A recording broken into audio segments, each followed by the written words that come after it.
안녕하세요. 저는 한국베링거 인게라임 동물약품의 이형섭 수의사입니다. 오늘 저는 전염성 기관지염, IB 예방을 위한 올바른 방역 및 백신 방법에 대해서 말씀을 드리려고 하는데요. 이 IB를 유발하는 바이러스의 특징, 그리고 이 질병에 의한 임상 증상, 마지막에는 이 질병을 어떻게 컨트롤할 수 있을지에 대해서 말씀을 드리도록 하겠습니다. 먼저 IB를 유발하는 코로나 바이러스의 특성에 대해서 알려드리도록 하겠습니다.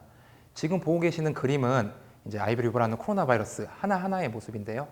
보시면 바이러스 표면에 돌기처럼 솟아 있는 것들을 보실 수가 있을 거예요. 이건 이제 스파이크 프로테인이라고 하는 S 단백질입니다. 이 S 단백질 때문에 코로나 바이러스는 굉장히 방어가 힘들게 됩니다. 오른쪽 아래의 그림은 제가 방금 말씀드렸던 S 단백질을 확대해 놓은 그림입니다. 보시면은 이제 S1 부분과 S2 부분으로 나눠질 수가 있는데요. S1 부분이 때로는 주황색으로, 또 때로는 초록색으로, 또 때로는 자주색으로 지속적으로 변이가 되면서 농장에 피해를 입히기 때문에 농장에서는 한번 이 바이러스가 침입을 하게 되면 타격이 굉장히 큽니다. 이는 비단 닭에서만 나타나는 증상은 아니고요. 코로나 바이러스로 피해를 입는 이제 다양한 축종들에서 이제 공통적으로 나타나는 증상입니다. 대표적으로 돼지에서 PED라는 질병이 있습니다. 이 PED라는 질병도 닭에서 IB와 같이 코로나 바이러스에 의해서 유발되는 질병인데요. 주변에 돼지를 기르시는 분들이 있으시다면 잘 아실 거지만 한번 이 PED가 농장으로 침입하게 되면 피해가 굉장히 크고 근절시키기가 어렵습니다. 그리고 사람에서도 코로나 바이러스에 의한 피해는 과거에도 있었고 지금도 지속되고 있습니다. 과거에는 사스, 메르스가, 현재에는 코로나 바이러스 19가 지속적으로 사람에게 피해를 일으키고 있죠. 이렇듯 변이가 굉장히 많은 코로나 바이러스의 특성상 한번 감염이 되게 되면 축종을 가리지 않고 굉장히 큰 피해를 나타낼 수가 있습니다. 그렇기 때문에 각 나라마다, 각 시대마다 유행하고 있는 바이러스의 타입이 굉장히 다릅니다. 왼쪽 파란색 표를 보시면 각 시대마다 보시면은 1941년부터 보고가 된 IB 바이러스의 종류가 타입이 있을 거예요. 그리고 이제까지 보고된 타입을 모아서 보면 오른쪽 그림에 나오는 것처럼 굉장히 많은 종류의 IB 바이러스가 보고가 되었습니다. 이렇듯 이것도 다 변이가 심한 이 바이러스의 특성 때문에 나타나는 증상이라고 보실 수가 있습니다. 이럼에도 불구하고 현재 전 세계적으로 가장 유행하고 있는 타입은 3가지 정도가 있습니다. 첫 번째는 가장 대표적인 호흡기형 타입이죠. 미국의 매사추세츠에서 이제 보고가 된 메스 타입입니다. 두 번째로 발병이 많이 되고 있는 타입은 793B 타입이라고 하는 현재 국내에는 보고가 되고 있지 않는 타입입니다. 마지막으로 세 번째로 많이 발생하고 있는 게 중국 유래의 QX 타입입니다. 이 QX 타입은 중국에서 유래가 됐지만 현재 국내에서 가장 유행하고 있는 타입이기도 합니다. 이제 국내 상황으로 돌아와 보도록 하겠습니다. IB는 저희가 이제 워낙 많은 종류가 있지만 크게 2가지로 나누고 있습니다. 첫 번째가 호흡기형이고요. 두 번째가 신장형입니다. 국내 상황 같은 경우에는 1980년대에 최초로 대표적인 호흡기 타입인 메스 타입과 국내 이제 한국 타입인 한국형 호흡기 타입이 보고가 되었습니다. 그리고 그 이후에 신장형 타입인 K2 타입을 거쳐 현재는 일부의 호흡기 타입과 중국 유래의 QX 타입이 국내에서 유행하고 있는 상황입니다. 지금 보시고 있는 표는 지난 10년간 IB의 이제 발병 건수입니다. 지난 10년간 발병 건수는 그래프를 보시면 아시겠지만 그렇게 늘어나거나 그렇게 줄어들지 않고 있습니다. 이 이유 역시 변이가 많은 코로나 바이러스의 특징 때문인데요. 지난 10년간 유행하고 있는 타입에 대한 백신은 끊임없이 개발이 되었습니다. 그럼에도 불구하고 이 질병을 근절시키지 못한 건 이 새롭게 이제 개발된 백신이 그 당시에 유행하고 있었던 타입만 잡을 수 있었지 새롭게 유입이 되고 있는 타입이나 아니면은 유행하고 있지는 않지만 존재하고 있던 그런 타입은 잡을 수가 없었기 때문입니다. 그래서 이 질병은 현재까지도 지속적으로 농가에 피해를 입히고 있습니다. 다행히 환경 저항성은 그렇게 큰 편은 아닙니다. 바이러스는 우리가 크게 2가지 종류가 있다고 알고 있죠. 한 가지는 막으로 둘러싸여 있는 바이러스입니다. 그리고 막이 없는 바이러스, 이렇게 2가지로 나뉠 수가 있는데요. 막으로 둘러싸여 있는 바이러스 같은 경우에는 이 막이 파괴돼 버리면 쉽게 바이러스는 죽게 됩니다. 다행히 코로나 바이러스는 막으로 둘러싸여 있고 이 막의 대부분의 성분이 지방 성분, 지질 성분이기 때문에 우리가 흔히 사용하고 있는 소독제에 의해서 쉽게 불활화가 되게 됩니다. 기본적인 감염 경로를 보도록 하겠습니다. 코로나 바이러스는 공통적으로 호흡기형 코로나 바이러스든 신장형 바이러스든 호흡기를 통해서 감염이 되게 됩니다. 그래서 신장형 IB에 감염이 됐다 하더라도 호흡기 증상을 동반하는 경우가 굉장히 많습니다. 기본적으로 1차 타겟 기간인 호흡기로 바이러스가 침투하게 되고 이 호흡기에서 증식에 성공하게 되면 호흡기형 타입의 IB는 호흡기에, 신장형 타입의 IB는 신장에 이제 데미지를 주게 되죠. 그리고 다음 슬라이드에서 제가 자세히 설명하겠지만 간혹 가다가 이 바이러스가 생식기 쪽으로 가기도 합니다.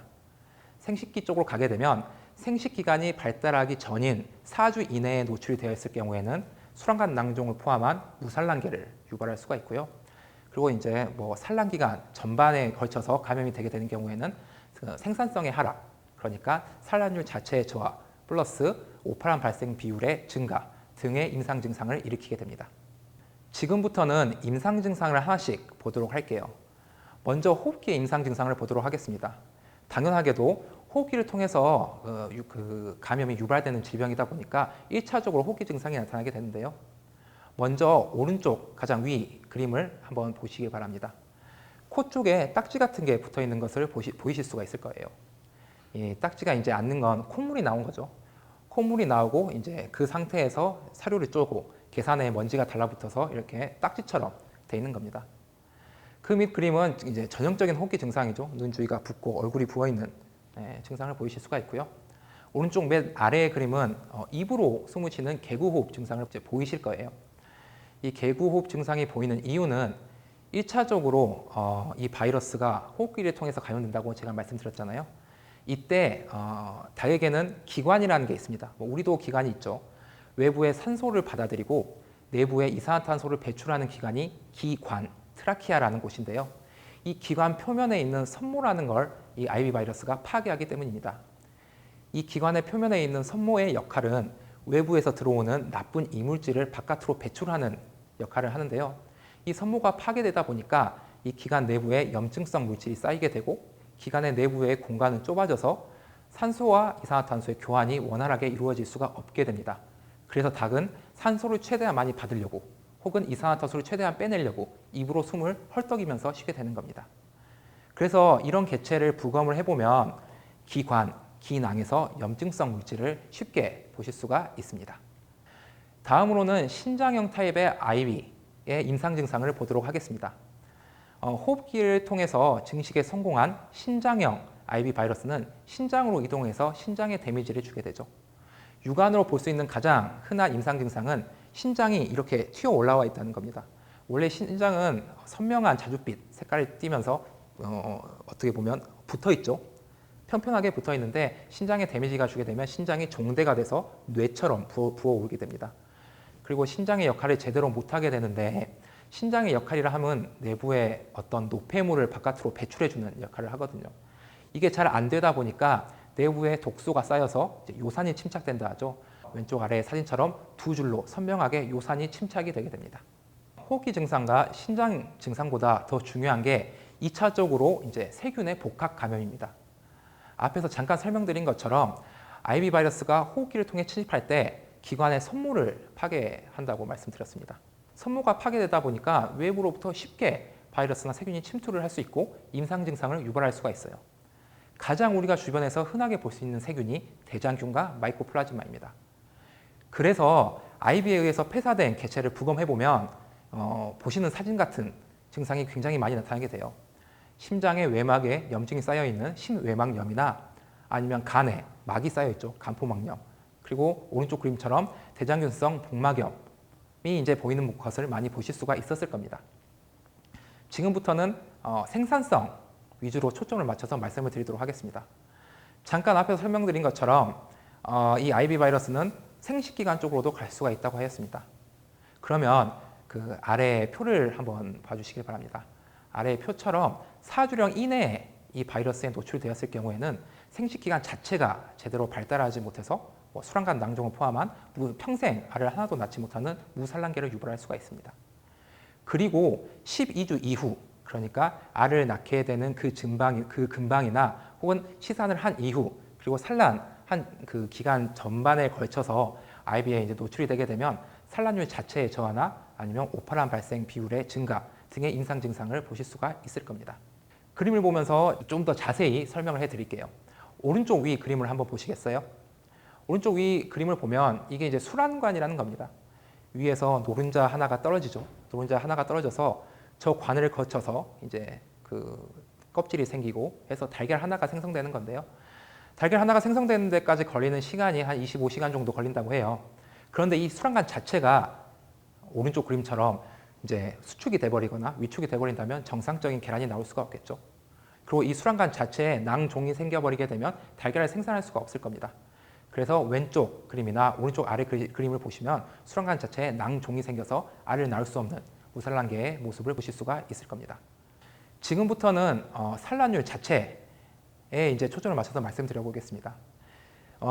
이제 사주령 이전까지는 바이러스에 노출이 되지 않았지만 알을 낳을 시기부터 알을 낳는 시기까지 이 바이러스에 노출되었을 경우인데요.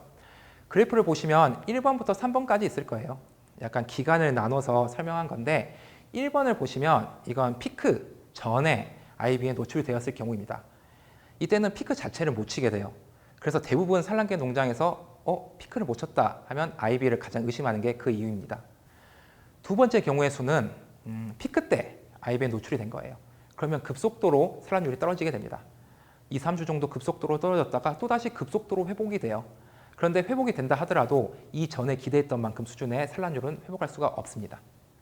그리고 마지막은 피크가 지난 이후 어느 한 시점에서 IB에 노출이 되는 건데요. 이때도 이제 사실 피크 때와 거의 마찬가지로 어느 정도 산란율의 저하를 급격하게 겪었다가 2, 3주 후에 이제 특별한 증상이 없으면 산란율을 회복하게 됩니다.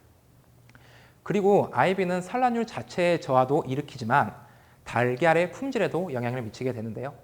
달걀의 색깔이 하얗게 변한다거나 아니면 달걀의 표면에 여러 이물질이 낀다거나 아니면 저희가 기형란이라고 하죠. 한쪽으로 쏠린 달걀이나 작은 달걀, 오파란 등의 발생 비율이 높아지게 되면 충분히 IB를 의심할 수가 있습니다. 지금까지는 IB를 유발하는 바이러스의 특성과 임상 증상에 대해서 제가 말씀드렸습니다. 지금부터는 이 바이러스를 효과적으로 컨트롤할 수 있는 방법에 대해서 말씀을 드려보려고 합니다. 첫 번째로 바이러스를 효과적으로 컨트롤할 수 있는 방법은 제 생각엔 이미 이 바이러스에 감염되었을 때 2차적인 세균의 이제 복합 감염을 최소화하는 거예요. IB는 바이러스이기 때문에 항생제로 죽일 수가 없지만 2차적으로 들어오는 대장균이나 마이코플라즈마는 세균이기 때문에 항생제로 이제 충분히 효과적으로 컨트롤할 수가 있습니다. 그래서 이제 항생제를 사용해서 2차적으로 복합적인 이제 복합 감염을 막는 방법이 있고요. 혹은 뭐 비타민, 생균제, 다양한 전해질 제제를 이용해서 닭 자체의 면역력을 증강시켜서 이제 이 질병을 이겨내는 방법도 있습니다. 하지만 이러한 방법들은 근본적인 해결책은 될 수가 없어요. 이제 이미 감염이 되었을 때 피해를 최소화할 수 있는 방법 중에 하나일 뿐입니다. 두 번째로 생각할 수 있는 방법은 이제 환경을 개선시키는 방법입니다. 제가 이 방법을 말씀드리는 이유는 IB는 대부분 환기의 문제에 의해서 유발이 돼요. 갑자기 환기량이 늘어난다거나 갑자기 환기량이 줄어들었을 때 IB의 임상 증상은 발현이 되는데요. 우리가 흔히 환절기라 하죠. 그러니까 뭐 봄에서 여름으로 넘어갈 때 그리고 가을에서 겨울로 넘어갈 때 IB 발생이 많이 일어나는 이유가 봄에서 여름으로 넘어갈 때는 환기량이 급속도로 늘어나잖아요. 그러면서 닭이 직접적으로 바람을 맞는 경우가 있어요. 그러면은 닭의 이제 호기가 자극이 돼서 이제 IB의 임상 증상 발현을 쉽게 하고요. 가을에서 겨울로 넘어갈 때는 환기량이 갑자기 급속도로 줄어듭니다. 이러면서 자칫하다가는 계산의 아모니아 농도가 높아져서 이제 이 아모니아 자체가 자극 원이 돼서 IB의 임상 증상 발현을 쉽게 할 수가 있습니다. 그래서 이제 환기에 이제 어떠한 그 환기 조절의 묘미를 이제 발휘해서 IB를 컨트롤할 수가 있고요. 또 다른 방법으로는 이미 바이러스가 들어왔다 할지라도 철저한 올인 올아웃 그리고 철저한 차단 방역을 통해서 바이러스가 전파되는 것을 막을 수가 있습니다. 하지만 이 방법도 사실 산란계를 저희가 한번 입추해서 사육하기 시작하면 최소 1년 이상을 기르게 되는데 그 기간 동안에 한두 번 정도는 환기에서 문제가 생기거나 방역에서 문제가 생기는 경우를 경험할 수밖에 없습니다. 그렇다면 이렇게 변이가 많은 바이러스의 특성상 어떻게 하는 것이 효과적으로 IB 바이러스를 컨트롤할 수 있는 방법일까요? 이거에 대해서 자세히 설명드리기 전에 먼저 간단하게 면역의 원리에 대해서 말씀을 드리도록 하겠습니다. 지금 보시고 계시는 그림은 간단한 면역의 원리예요. 왼쪽 위를 보시면 항원이라는 게 있을 겁니다. 항원은 우리가 흔히 생각하는 바이러스나 나쁜 세균입니다. 이런 나쁜 바이러스나 세균인 항원이 우리 몸으로 들어왔을 때 우리는 그림처럼 두 가지 경로를 통해서 이 항원을 방어를 하죠. 체액성 면역, 세포성 면역 이렇게 두 가지 경로를 통해서 방어를 하는데요. 여기서 기억해야 될 거는 기억세포가 있다는 거예요. 이 기억세포가 있어서 이 항원의 생김새를 기억하고 있다가 나중에 똑같은 놈이 들어오거나 비슷한 애가 들어왔었을 때 이 기억세포가 폭발적으로 항체를 형성해서 이 항원을 물리칠 수가 있다는 겁니다. 이게 바로 백신의 원리예요. 이 백신은 항원, 그러니까 나쁜 바이러스나 세균을 굉장히 약해진 상태로 만들어서 미리 우리 몸에 보여주는 겁니다. 우리 몸에 미리 보여줘서 기억세포를 만든 다음에 나중에 진짜 나쁜 바이러스나 세균이 들어왔었을 때 그 항체를 이용해서 효과적으로 막을 수 있게 하는 거예요. 그러면 이 면역의 원리를 IB 바이러스에 대입해 보도록 하겠습니다. 지금 보고 계신 슬라이드에서 오른쪽 아래 사진을 한번 봐주십시오. 오른쪽 아래 사진은 제가 두 번째 슬라이드에서 설명해 드렸던 코로나 바이러스의 표면에 있는 S 단백질입니다. S 단백질이 주황색이었다가 초록색이었다가 자주색으로 변한다고 제가 말씀을 드렸었죠. 그렇다면 제가 예를 들어서 설명을 해 보도록 할게요. 어떠한 개군이 있다고 가정을 해볼게요. 이 개군은 한 번도 IB를 경험해 본 적이 없습니다. 이 개군의 가장 왼쪽에 있는 것처럼 주황색 머리를 가진 IB 바이러스가 침입했다고 생각을 해보십시오. 그러면 그 개군은 어떻게 될까요? 이제까지 한 번도 IB를 본 적이 없었기 때문에 굉장히 그 개군에서는 피해가 클 겁니다. 다양한 폐사가 나고 임상 증상이 있겠죠. 그러다가 어찌저찌 살아남는 애들은 살아남아서 이제 계속 성장해 나갈 거예요. 어느 정도 기간이 지난 이후 다시 이 개군에 주황색 머리를 가진 IB 바이러스가 침투했다고 생각해 보세요. 그러면 어떻게 될까요? 제가 전 슬라이드에서 설명해 드렸던 것처럼 기억세포가 있기 때문에 이 주황색 머리를 가진 바이러스는 쉽게 사멸이 될 겁니다. 닭의 몸에서 기억세포를 통해서 항체를 형성해서 물리칠 수가 있는 거죠. 그런데 이번에 들어온 게 주황색 머리를 가진 IB 바이러스가 아니라 가운데 그림처럼 초록색 머리를 가진 IB 바이러스였다고 한번 생각을 해볼게요. 그러면 어떻게 될까요? 주황색밖에 기억을 하고 있지 않았기 때문에 제대로 대처를 할 수가 없겠죠.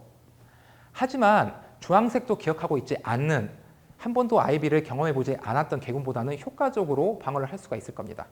왜냐하면 색깔이 다른 S1 부분은 서로 다르지만 S2 부분은 서로 공통된 부분이 있기 때문이에요. 그렇다면 주황색 머리도 기억하고 있고 초록색 머리도 기억하고 있는 그런 개군에 보라색 머리에 그 S 단백질을 가진 IB 바이러스가 침투했다고 생각해 보세요. 그러면 어떻게 될까요? 분명 100% 방어가 이제 안 될 수도 있겠지만 주황색 머리만 기억하고 있는 애들이나 아니면 초록색 머리만 기억하고 있는 애들 혹은 주황색과 초록색 둘 다 기억하고 있지 못한 애들보다는 훨씬 더 효과적으로 그 IB 바이러스를 통제할 수 있을 겁니다. 그래서 제가 이 다음 슬라이드에서 관련된 실험을 제가 이제 소개해 드리려고 해요.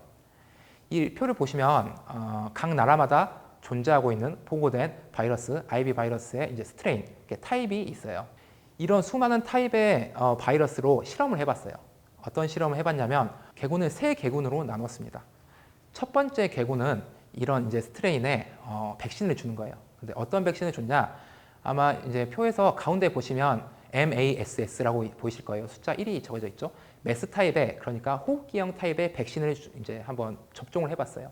접종을 하고 방어율을 평가해 봤습니다. 그랬더니 결과가 네덜란드의 D207은 84%, 네덜란드의 D1466은 20%, 이제 일본의 TM86 같은 경우에는 79%의 방어율을 보였습니다. 두 번째 개군은 똑같은 타입의 바이러스를 가지고 이제 다른 백신을 줘봤습니다. 793B 타입 유래의 백신을 줘봤는데요. 국내에는 존재하지 않지만 해외에는 이제 많이 판매가 되고 있는 백신입니다. 이 백신을 주고 난 후 방어율을 체크해 봤더니 네덜란드의 D207 타입 같은 경우에는 80%의 방어율이, D1466 타입은 26%의 방어율이, 남아공의 890-80 타입은 21%의 방어율을 보였죠. 마지막 개군에는 이 두 가지 백신을 모두 다 줘봤습니다.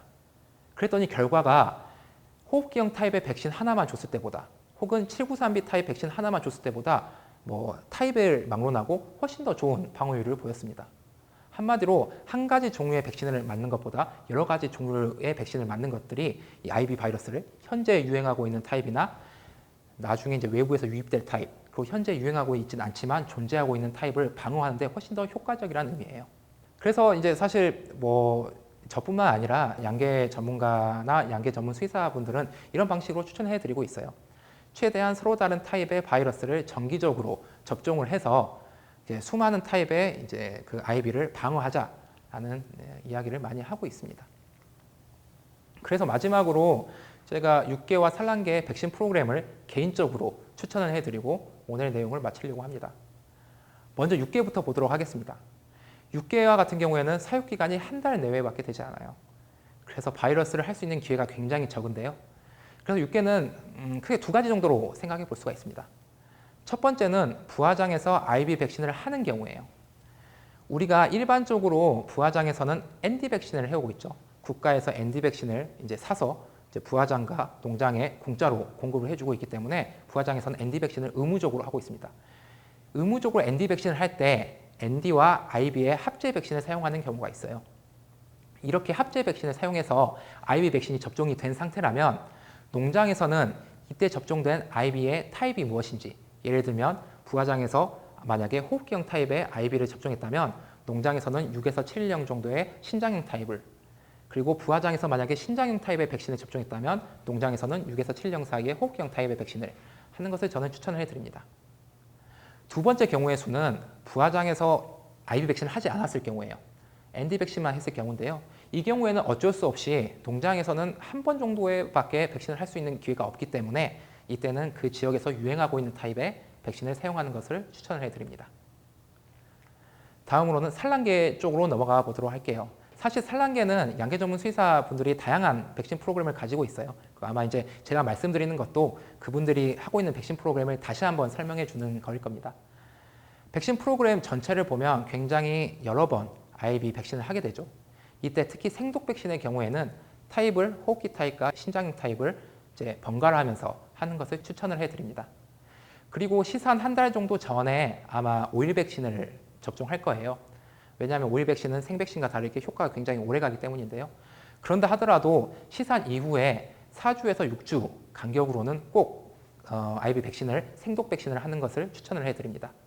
이때 할 때에도 4주에서 6주마다 호흡기 타입의 백신 한 번, 신장형 타입의 백신 한 번 하는 것을 추천을 해드립니다. 사실 그 산란 중에 IB를 이제 맞았을 때 이제 그 나오는 피해가 백신을 수십 번 하는 것보다는 훨씬 더 크거든요. 그렇기 때문에 저는 백신은 뭐 예방적인 차원에서 정기적으로 하는 것은 굉장히 중요하다고 생각하고 있습니다. 그럼 마지막으로 제가 간단하게 3가지 정도로만 요약을 하고 오늘의 내용을 마치도록 하겠습니다. 첫 번째, IB 바이러스는 빠르게 전파가 되는, 호흡기를 통해서 전파가 되는 바이러스입니다. 크게 임상 증상은 호흡기형 타입과 신장형 타입, 그리고 때로는 이제 생식 기관으로 가서 산란율, 생산 성적을 저하시키는 이제 그런 타입, 이렇게 3가지로 나눌 수가 있습니다. 그리고 두 번째는 이 바이러스의 특징입니다. 지속적으로 변이가 일어나기 때문에 한번 농장에 이제 들어오게 돼서 전파가 성공하게 되면 농장이 받는 이제 피해는 굉장히 크게 됩니다. 마지막으로는 컨트롤 방법입니다. 아무리 이제 변이가 많이 일어난다고 하더라도 철저한 올인, 올아웃 플러스 차단 방역과 정기적으로 타입이 다른 백신을 접종하는 것이 이 IB 바이러스를 물리칠 수 있는 가장 좋은 방법일 겁니다. 끝까지 경청해 주셔서 매우 감사합니다. 가축 전염병과 코로나19로 인해 어려움이 많습니다. 사전에 위험을 예방할 수 있도록 가축 방역과 개인 위생 관리, 그리고 마스크 착용을 철저히 해주시길 바랍니다. 감사합니다.